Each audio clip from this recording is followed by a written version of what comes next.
భక్తి భాస్కర ప్రేక్షకులందరికీ శుభోదయం. వార ఫలితాలు కార్యక్రమానికి స్వాగతం. 31 ఆగస్టు నుండి 6 సెప్టెంబర్ వరకు ఉన్నటువంటి ముఖ్య పర్వదినాలు, ద్వాదశ రాశులకి ఈ వార గోచారం ఎలా ఉండబోతోంది అనేది తెలుసుకుందాం. ఈ వారంలో 3వ తారీఖు నాడు ఏకాదశి ఉన్నది. కాబట్టి ఏకాదశి వ్రతాన్ని ఆచరించేవారు, ఉపవాస నియమాన్ని పాటించేవారు కూడా 3వ తారీఖున ఏకాదశి ఉపవాసం పాటించాలి.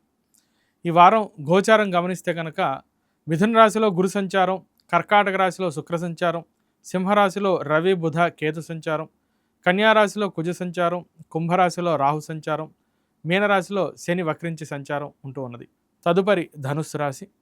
ధనుస్సు రాశి వారికి అష్టంలో ఉన్నటువంటి శుక్ర సంచారం ఇక్కడ సంపదం అని చెప్తూ ఉన్నారు. అంటే మనకి ఇక్కడ ఆపదలు రావడం, ఈ సంపదకి ఇబ్బందులు రావడం, అట్లాగే ఆరోగ్యానికి ఇబ్బందులు రావడం అనేది జరుగుతూ ఉంటుంది. అట్లాగే భాగ్యంలో బుధ సంచారం వల్ల విఘ్నాలు కూడా మనకి ఇక్కడ కలుగుతూ ఉంటాయి. అంటే ఇక్కడ ఒక పని అనుకుంటారు, అదంతా బాగానే జరుగుతూ ఉంటుంది, లాస్ట్లో ఏదో ఒక మిస్టేక్ జరగటం, దానివల్ల డిలే అయిపోవటం, అట్లా జరగటం. కానీ ఇక్కడ అష్టమంలో శుక్రుడు ఎంతో కొంత యోగిస్తూనే ఉంటాడు కాబట్టి ఆ బుధుడి యొక్క ప్రభావాన్ని శుక్రుడు తగ్గించే ప్రయత్నం కూడా జరుగుతూ ఉంటుంది. కాబట్టి దైవారాధన, దైవబలం పెంచుకునే ప్రయత్నాలు బాగా చేస్తూ ఉండాలి.